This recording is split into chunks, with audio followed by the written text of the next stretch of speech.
अस्सलाम वालेकुम बच्चे, कैसे हैं सब लोग? होप सो सब ठीक होंगे। आज हम 9th क्लास की chemistry according to new syllabus chapter 2 topic देखेंगे, atomic number and mass number. कहते हैं हमें ये तो पता चल गया कि एटम में जो इलेक्ट्रॉन्स, प्रोटॉन्स और न्यूट्रॉन्स पाए जाते हैं, किसी भी किस्म का एटम हो उनमें ये तीनों फंडामेंटल पार्टिकल जो है वो पाए जाते हैं, एग्जिस्ट करते हैं। मतलब एटम चाहे किसी भी एलिमेंट का हो, उसमें ये तीनों पार्टिकल्स प्रेजेंट होते हैं। हाँ, ये हो सकता है कि जो हमारे पास एक एलिमेंट का एटम है, उसमें इन पार्टिकल्स की तादाद डिफरेंट हो दूसरे एलिमेंट के एटम से। ठीक है, नंबर डिफरेंट हो सकता है, बाकी पाए तीनों पार्टिकल्स ही जाते हैं। यही पार्टिकल्स हर एटम में लास्ट में पाया जाता है, तादाद कम ज्यादा हो सकती है। तो कहते हैं किसी भी एलिमेंट के एटम में जो प्रोटॉन्स की तादाद होती है, नंबर होता है, वो फिक्स्ड होता है, इसलिए इसको नाम देते हैं एटॉमिक नंबर। तो किसी भी एटम में जो प्रोटॉन्स की तादाद होती है उसको नाम देते हैं एटॉमिक नंबर, और वो फिक्स्ड होती है। और हमें पता है कि प्रोटॉन के ऊपर चार्ज कौन सा होता है? पॉजिटिव। अगर किसी एटम में प्रोटॉन्स एग्जिस्ट कर रहे हैं तो कहते हैं हमें पता है जो एटम है वो एज अ होल न्यूट्रल होता है। तो इसका मतलब है जितने उसमें प्रोटॉन्स पाए जाते हैं उतने ही उसमें इलेक्ट्रॉन्स पाए जाते हैं। क्यों? क्योंकि बच्चे जितने प्रोटॉन्स होंगे अगर उतने ही इलेक्ट्रॉन्स हैं तो वो एक दूसरे के इफेक्ट को क्या कर देते हैं? कैंसिल आउट कर देते हैं। और जो एटॉमिक नंबर होता है उसको यूजुअली रिप्रेजेंट किससे करते हैं? उसको एक सिंबल लिया जाता है जी। जी से एटॉमिक नंबर को रिप्रेजेंट किया जाता है। कहते हैं एटॉमिक नंबर जो है ना, हर एलिमेंट का वो यूनिक होता है, और यूजुअली हम लोग एलिमेंट का पता कर लेते हैं उसके एटॉमिक नंबर से। स्टार्टिंग में पता है क्या हुआ कि जैसे यूनिवर्स बनी तो जैसे जैसे हमारे पास एलिमेंट्स डिस्कवर होते गए ना, तो उनको उनके एटॉमिक नंबर की बेस पे इस तरह से पीरियोडिक टेबल में अरेंज किया गया कि जिस तरह से हमारे पास उनका एटॉमिक नंबर हाइड्रोजन का 1 है, हीलियम का 2 है, लिथियम का 3 है, तो उनके असेंडिंग एटॉमिक नंबर, मतलब जैसे जैसे एटॉमिक नंबर बढ़ रहा था उनको इस तरह से पीरियोडिक टेबल में एक ही जगह प्लेस कर दिया गया, अरेंज कर दिया गया।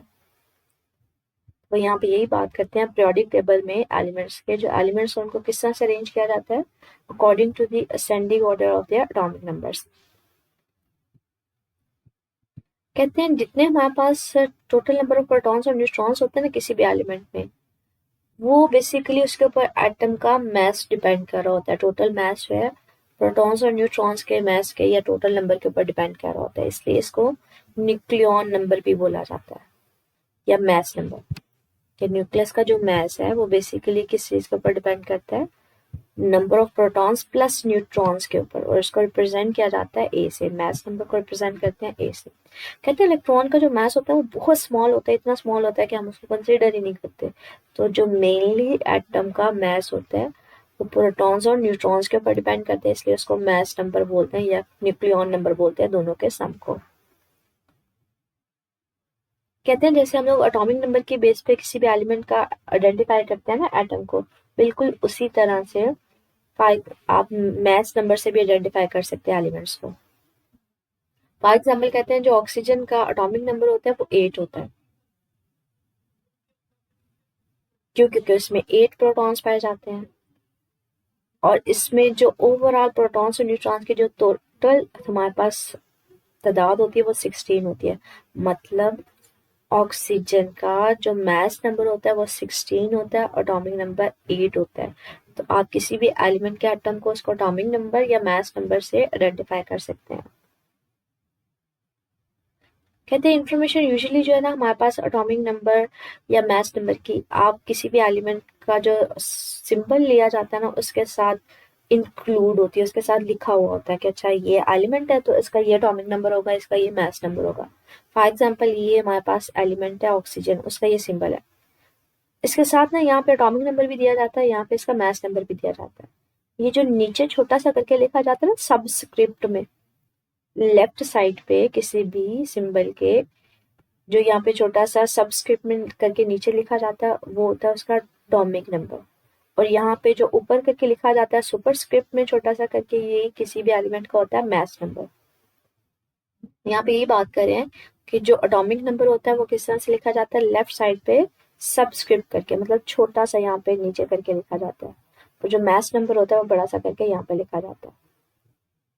कहते हैं सिमिलरली कार्बन है, उसका सिंबल ये है, तो उसका नीचे यहाँ पे एटॉमिक नंबर क्या होगा, 6, मतलब 6 प्रोटॉन्स होंगे, और मास नंबर क्या होगा, 12, मतलब प्रोटॉन्स प्लस न्यूट्रॉन्स टोटल कितने होंगे, 6।